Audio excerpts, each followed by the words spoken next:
I moved into a new house, hoping for peace and a fresh start. But my neighbor from 4B, a real giant who looked like a UFC fighter, turned my life upside down. I accidentally called him a bear, and that most shameful moment turned into something that changed me forever. But behind those new feelings lay something I wasn't ready for. I never meant for him to hear it. Not the nickname, not the joke I made in my head during that awkward first week. Definitely not while I was wearing torn sweats and sorting laundry like a gremlin at 2 a.m. But he did. And what followed wasn't what I feared. It was much, much more complicated. When I moved to Chicago, I was done with people. After a bad breakup, a toxic freelance gig, and 2 years of hearing my ex say things like, maybe if you worked out more, you'd be less anxious. I was ready to disappear into my new job in my tiny apartment. No friends, no dating apps, no drama. But then came the neighbor, the guy in 4B. The first time I saw him, I thought someone had hired a professional bodyguard for the building. He looked like he could lift a fridge, with me still inside it. I ducked my head and said sorry as we crossed paths, barely able to make eye contact. He didn't say a word, just nodded. Left me with an impression I couldn't shake. At first it was just curiosity. Then it became something else. The walls in our building were a joke. I heard his footsteps, the way the floor seemed to adjust to his weight. I heard jazz some nights, opera on Sundays, classical in the morning. His voice, low, steady, came through when he talked on the phone. Never enough to understand, just enough to feel it. He didn't know I was listening. Or maybe he did. Maybe he listened back. But that night in the laundry room, everything shifted. I'd pulled an all-nighter for a design deadline. I was fried, wearing whatever clothes hadn't been stained by coffee or ink. Headphones in, music blasting.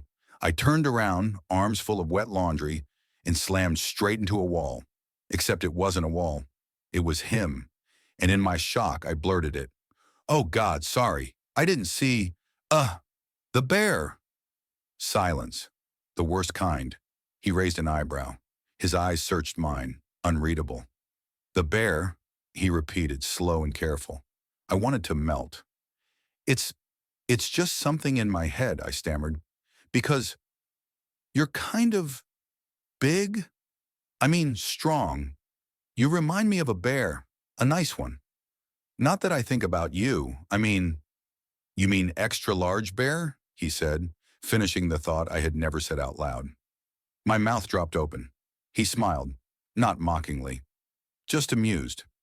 You live in 4A, he added. Marco, right? I nodded, completely humiliated.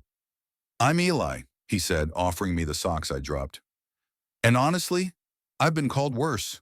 I expected him to walk away. Instead, he stayed. We talked about paper-thin walls and awkward hours, and how he knew I listened to the Smiths when I was stressed. I admitted I'd guessed he was a bouncer. He laughed, said he was a children's librarian. I almost choked. That night he invited me over for lasagna, said he cooked too much, said I could come by at 7.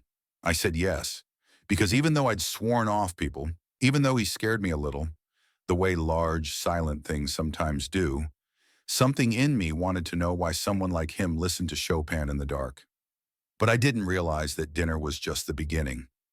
I didn't know the name I'd accidentally said would become something he'd hold on to. I didn't know I was about to find comfort in the most unlikely person in the entire city. And I definitely didn't know how fast everything was about to change. After that first dinner, something cracked open between us. Eli became part of my daily rhythm. He'd text me photos of children's books with oddly beautiful illustrations. I'd send him designs for feedback. We talked every day, sometimes just quick exchanges, sometimes long, lingering conversations that bled into midnight. It felt safe. It felt easy. Too easy. One morning I found a sticky note on my door. Coffee? It was his handwriting. I went. Then we started having breakfast together twice a week. Then he invited me over after late shifts. Then he showed up at my door with leftover stew. Then I stopped questioning it. I didn't want to. But underneath the smiles and the quiet comfort, something always held back. He never touched me unless he had to. Never flirted. Never mentioned dating anyone. Never asked if I was seeing someone. I didn't either. It became this unspoken agreement, close but not too close, friendly but not intimate, and the space between us started to ache. Then one evening, I saw him at the library. I was early for a client meeting downtown, decided to kill time and maybe surprise him. I stepped inside the children's wing. Eli sat cross-legged on the floor, reading aloud to a small crowd of kids. His voice was soft, animated. The kids were locked in. A few clung to him like he was the safest place on earth. When he looked up and saw me, something in him shifted. He smiled but quickly looked away. He didn't wave, didn't acknowledge me beyond that single flicker of a glance. I waited until the session ended, then hovered near the back exit. He didn't come over. The next morning I asked him about it over coffee. "Didn't expect to see you yesterday," I said. He nodded. "Was busy with the kids." "You saw me." He hesitated. "Yeah, I did. I waited." "Nothing." "You could have said hi." Eli sipped his coffee like it might save him. "Some things are easier left outside that room." That stung. "Like what?" He didn't answer, just looked down, and that silence said more than any excuse could. After that, I pulled away. Not completely, but enough. I stopped replying to texts right away, declined a few dinner invites. I needed space to think, or maybe to protect myself. I didn't want to be his secret comfort object, someone soft to retreat to when no one else was looking. Then came the weekend I saw him with someone else. It was a Friday. I was walking home from the grocery store when I saw them outside a bar. Eli and a woman. She touched his arm. He smiled, openly, not like how he looked at me. Then he leaned in, close enough that I couldn't breathe. I didn't wait to see more. I walked home in a daze, dropped the groceries, sat on the floor of my apartment for what felt like hours. I didn't hear from him all weekend. No texts, no notes. By Monday, I'd convinced myself I'd imagined everything. The connection, the tension, the shared looks. Maybe I was just another lonely guy projecting onto the one person who made space for me. But Tuesday night, he knocked.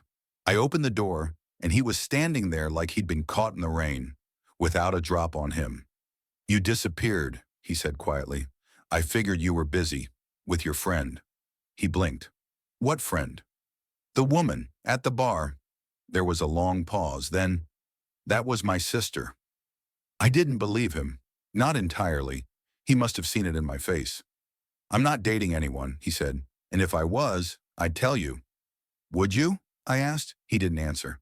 "I saw you at the library, Eli. You looked through me. I was scared." "Of what?" "Me. Of people seeing me differently. Of what they'd think if they knew." I swallowed the burn rising in my throat. "I'm not asking you to come out," I said. "I'm not even asking you for anything. I need to know I'm not imagining this." His voice dropped. "You're not. Then why do you keep hiding?" "Because hiding is what I've always done." That silence again. Thick. Real. He stepped forward, then stopped. "I've never been this close to someone and not ruined it." I didn't move. "You didn't ruin it," I said, barely a whisper. "Not yet." For 2 weeks, everything between us turned into neutral territory. No coffee, no leftovers, no notes on the door.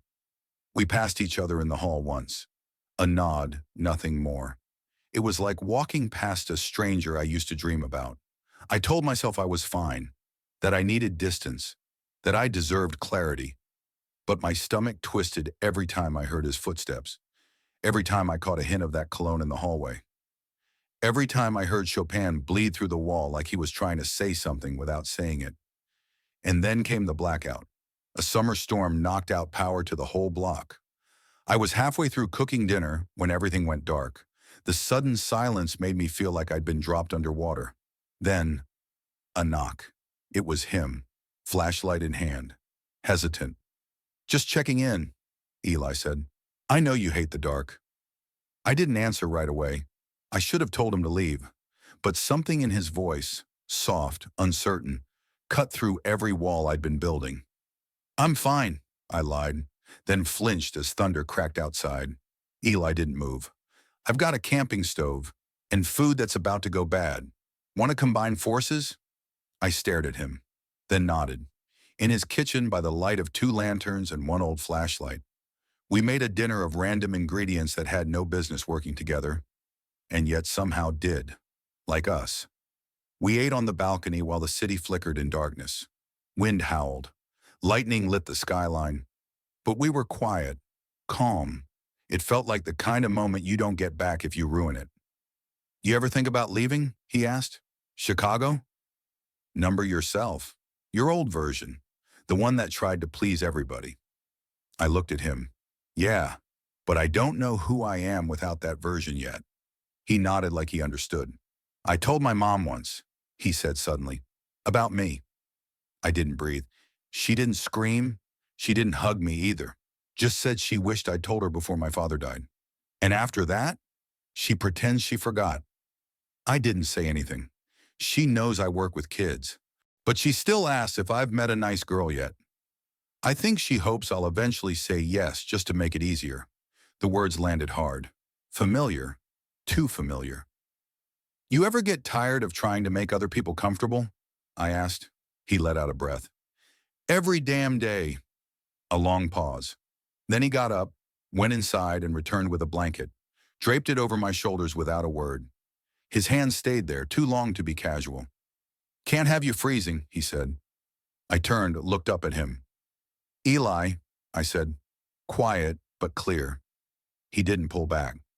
You still scared? I asked. His hand moved from my shoulder to my face, resting gently, like he didn't trust it to hold too much. Terrified, he admitted. I leaned into the touch. I've wanted to do this since the laundry room, he said. Then what took you so long, I asked. He kissed me. Not rushed, not hesitant, just real. It didn't fix anything. It didn't erase the 2 weeks of silence, or the way he looked through me at the library, or the ache that still curled in my chest every time I wondered if I was just a temporary escape. But it told me something I needed to hear. I'm here, and I'm trying. Later we sat on his couch, wrapped in the same blanket, listening to the rain. The power came back around 3 a.m., flooding the room with sudden light. I sat up. I should go. He didn't stop me, but when I stood, he caught my hand. You could stay. Those 3 words held everything we hadn't said. I'd like that, I said, and didn't let go. The morning after the blackout, I woke up to sunlight and the sound of Eli making coffee. He didn't say much, just slid a mug toward me and asked if I wanted toast. We ate in silence, but it wasn't heavy. It was something else. Something that felt like beginning. But beginnings don't last long unless someone fights for them. 2 days later, I found a note under my door. It was from Eli. My mom's coming to the city. She wants to visit the library. If you want, come too. I stared at the words for 10 minutes before texting back one word. Yes. The next afternoon, I walked into the children's wing just as Eli finished reading to a small group. His mom sat in the back row. Gray coat, straight posture, eyes sharp. Eli saw me, and something flickered across his face. Fear or resolve, maybe both. He cleared his throat. Before we wrap up today, I want to introduce someone. I froze. This is Marco, he said. He's a designer, and the illustrator of the book we're debuting next month. A pause, a beat too long. He's also someone important to me. The room was quiet. The kids didn't react. But I saw the way his mother's eyes narrowed. Not in anger, more like calculation. She said nothing, just stood when the session ended and walked toward the exit. Eli followed. I waited, unsure if I should stay or disappear. 10 minutes passed. Then Eli came back in, his hands shaking. She said she already knew, he said. Said she hoped I'd be smarter than to bring it into work. It? I asked, already knowing. He nodded. She said it quietly, but loud enough. I didn't say anything, just stood there, letting him feel whatever he needed to feel. She left without saying goodbye. Did she ever say it before? He shook his head. I placed a hand on his arm. Then maybe that's on her. That night, Eli didn't want to talk, so we didn't. We sat in my apartment, side by side on the floor, eating takeout and watching a silent movie with the sound off. Eventually, he turned to me. I think I'm done hiding. You don't owe anyone a declaration. I owe it to myself, he said, and to you. 2 weeks later, we installed the door. We hired a contractor and asked the landlord for permission. It was Eli's idea, not because we were moving in together, but because we were done pretending there was a real wall between us. We still had our own apartments, our own lives. But the door said, we choose this. Eli started leaving it open when he got home. I started knocking just once before walking through. At the library, he introduced me to the staff as his partner. I saw the nerves in his eyes, but no one flinched. No one whispered. Some even smiled. That weekend, he invited me to story time again. This time, I stood behind him while he read. After the last page, he turned to the kids. Next month, he said, we're starting a new series. And the artist is someone very special to me. He held up the first proof of the book we'd worked on together. The kids didn't care about the announcement. They just wanted to know if it had pirates or dinosaurs. But I saw what it meant to him. Later, when the kids were gone and the library had emptied, Eli looked at me. I don't think I've ever been this happier, he said. And I don't say that lightly. You think it'll last? I don't know, he said. But I stopped waiting for permission to try. That night, back in our not quite shared apartment, he took my hand. You still call me Bear, he said, smiling. I nodded. It started as a joke, I admitted. But now, it fits, he said. But not just because I'm big. Why then? Because you make me feel like I don't have to be strong all the time. You let me be soft, safe. That's what it meant, I realized, and we're not hiding, not fearing how others might see you, not building walls and calling it protection. It meant being loved exactly as you are, even if you're still figuring that out. We never planned to fall into routine. It just happened. Mornings started with Eli humming in the kitchen and me stumbling through unfinished ideas. Evenings ended with story drafts, design sketches, and the low rhythm of music from the record player. Sometimes we said everything, other times nothing at all. But the silence between us had changed. It was no longer the kind that hid things. It was the kind you trusted. Still, the world outside our door didn't always echo that peace.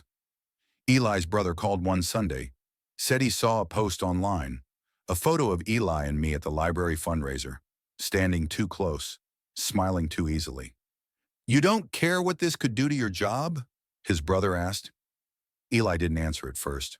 I watched him tighten his grip on the phone. I care, he said finally, but not more than I care about being honest. They didn't speak for weeks after that. I saw what it did to him, the heaviness he carried, the questions that resurfaced. Am I too much? Am I not enough? The kind of doubt that never fully disappears when you grow up feeling like a secret someone's trying to keep. But he didn't backtrack. He kept showing up. For the kids, for the library, for me. The book we made together launched in spring, a soft opening, local stores, small events, readings at community centers. It wasn't about money, it was about being seen. One day after a reading, a boy came up to Eli and tugged his sleeve. My uncle lives with a man, the boy said. People say it's weird, but I think they just love each other. Eli kneeled, met his eyes. That's exactly what it is. The boy nodded and ran off, and I watched something release from Eli's shoulders, like he'd been waiting years to say those words to someone who'd understand. That night he told me, I used to think being out meant being loud, but maybe it just means being real when it matters. We weren't activists, we weren't influencers. We were two guys who once lived next to each other, each hiding in our own way. Now we built something that felt like home, not a place, but a space where we weren't ashamed. Eli's mother never came back to visit. She sent a birthday card unsigned, no return address. He didn't cry. He didn't even flinch. I'm done chasing ghosts, he told me. She knows where I am. By summer, our apartments blurred into one. We didn't talk about merging spaces. It just evolved. The door stayed open more often than not. I moved a few books to his shelf. He left his mug on my desk every morning. One night, he held up the second draft of our next book, a story about a quiet animal who wanted to be heard. You think kids will get it? I asked. They always do, he said. more than adults ever give them credit for. That same week, he came to my art school's alumni panel as my guest. When someone asked who inspired my latest work, I didn't hesitate. He did, I said, nodding toward Eli. He reminded me that quiet strength is still strength, that softness isn't weakness, and that love doesn't need permission to matter. It got quiet in the room. Then someone clapped. Then another. Then the whole room. Later, as we walked home, Eli said, "You're braver than I'll ever be. You walked into your mom's judgment and didn't flinch." "I flinched," he said, "but I didn't break." We stopped under the same street lamp where we once passed each other like strangers. "I used to think I had to be someone else to be loved," he said. "And now? Now I know I just needed the right person to see me." He reached for my hand, not hiding, not checking if anyone was watching, just reaching. That's how you know you're safe. When someone stops looking over their shoulder and starts looking right at you.